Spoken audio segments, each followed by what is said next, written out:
Meteorologist Tim Buckley with you on this Wednesday evening as we get ready and prepare for Tropical Storm Debby here in the Piedmont. Wanted to give you an opportunity to get some live information and really figure out what the storm is going to mean for us here in the Piedmont Triad. So we have a lot to talk about. We're going to start with the basics, then go into some of the details. Number one, we are looking at a pretty nasty day of weather, and this is mostly going to be a one-day weather event for us.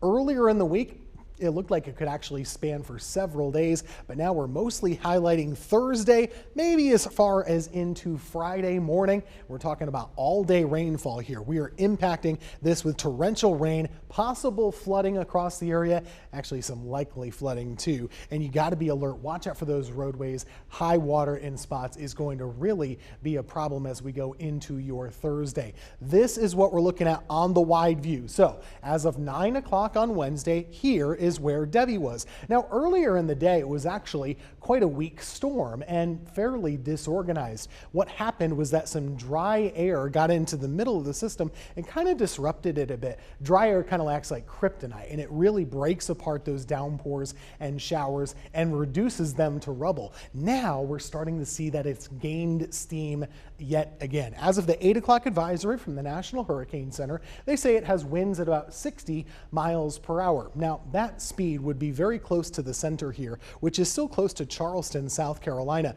Notice the rain extends pretty far away though, north of Wilmington. That's where the heaviest rain bands are right now. Myrtle Beach is right here. They're seeing some gusts around 30 miles per hour at the moment. The current position is just 40 miles east-southeast of Charleston, and you can kind of see that motion right about here would be the storm center, well south of Myrtle Beach at this time. Now, they do have flash flood warnings ongoing for a good portion of the South Carolina coast, also parts of the Cape Fear region, as they call it, right here in the Wilmington area. All of those counties are outlined in green right now, which indicate flash flooding is happening. Those warnings are not the only ones that folks have been subjected to down here tonight. Unfortunately, there have been several tornado warnings, and in fact several actual tornadoes too. At the time of this recording, this is one for Bladen County, North Carolina. If you're familiar with White Lake and Elizabethtown, that's where this storm would be headed here. It's moving just off to the north and west of the city of Wilmington.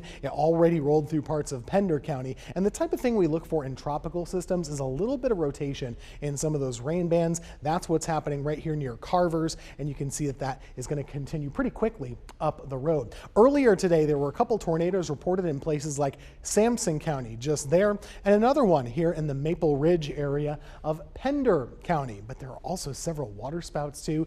There are so many hazards when it comes to tropical systems, but with this one, the rain and the flooding is the one that we are concerned with the most. Take a look here. This is the 9 o'clock radar across the state. Here we are in our Piedmont Triad area of North Carolina, the Raleigh area, and the Triangle, already seeing some of those rain bands moving our way. And get used to this. The radar moves backwards with tropical systems because they come at us from east to west rather than west to east. Keep that in mind as you're tracking from home using the WFMY News 2 radar app. Now, throughout the day today, these bands have proven to be pretty prolific. About 5, 6, 7 inches estimated on radar just today. That's the kind of day we are expecting for tomorrow right here in the Piedmont. And it is not something that's normal. It's not something that's common, but it is something we're expecting with the system headed our way for tomorrow. The wind is another component of the storm, but it's not a big one. We often think about it with hurricanes and tropical storm. How high are the winds? It's not likely to be a big problem in this storm system. I'll show you an example. The storm is already very close to the coastline. They're only having wind gusts at this hour of 20, 26 miles per hour along the coastline of South Carolina. Wilmington is popping a 44 mile per hour wind gust. This is what we can expect here for your Thursday.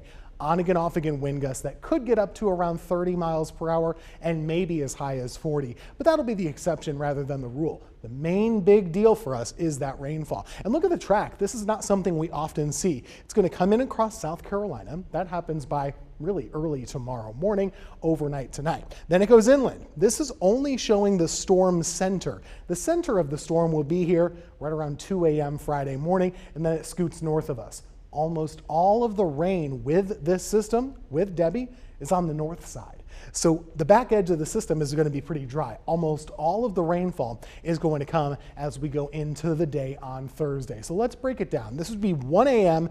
Thursday morning. We're looking ahead toward 4 and 5 and 6 a.m. there. These are the first of the really heavy rain bands that move into our area.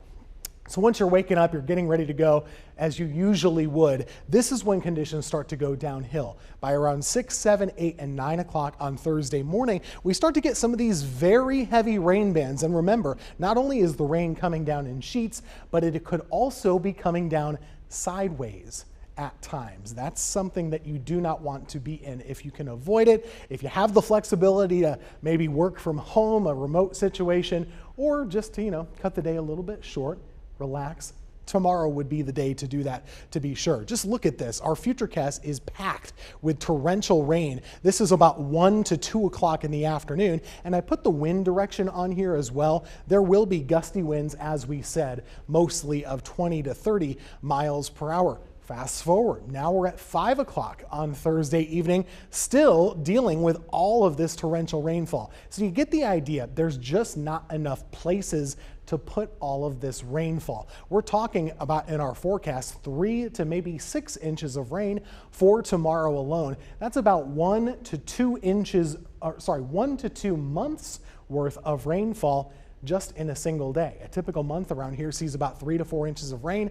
That is going to be too much to handle. That would be 10 p.m. Here is 2 a.m. on Friday. That's the storm center. You see that swirling motion, and away it goes. By 5 and 6 a.m. on Friday, we should be in the clear from rainfall. In fact, we'll guarantee it by lunchtime on Friday, there will be no more rain. But here's the problem. All of this falls tomorrow on your Thursday, and this is simply too much to deal with. Well over 6 inches still on the way for parts of southeast North Carolina and the Sandhills. Around here, about 3 to 6 or so. And keep in mind, this total has gone up and increased in recent days for our western counties. The storm has continued to trend west, closer to us. This is flash flood material, to be sure. In fact, we're seeing something we don't often see with this particular storm. It's called the flash flood risk. It's a scale that goes from 1 being low to 4 being high. We get 1s and 2s all the time. We haven't had a 4, a high risk of flash flooding, in years. And the last one I can remember was back in 2018 when we saw Hurricanes Florence and Hurricane Michael. If you've been here a while, you remember those were really bad storms for our area in particular. This means business. You want to take it seriously. There will be flooding across our area. And best thing you can do is just to stay off the roads, or if you're out there, make sure you're not driving through any of that flood water. You think you can do it, you really just can't do it. The cars will not be a match for moving water across the area. 30 to 40 mile per hour wind gusts are possible, as we said, but overall, the wind should not be a huge factor. Still be prepared for a power outage in spots because a couple of trees are likely to come down even so. The tornado risk for tomorrow, there is a low one, I have to tell you. There's a low risk of tornadoes, mostly from Greensboro to Raleigh, Reidsville included, Caswell, Elements, Burlington, Siler City included. There's a higher risk of tornadoes as you go farther into eastern North Carolina, across the Triangle area and over toward Rocky Mount. To sum it all up for you, here's what we're dealing with. It's tropical rainfall. Tomorrow is the main event. It continues a little bit into Friday morning, and we're dealing with all this 3 to 6 inches of rain. It starts really in the overnight hours. It continues basically all day on your Thursday, and it'll start to taper off probably by around 7 or 8 o'clock on Friday morning. Now, flooding is going to happen. We know that.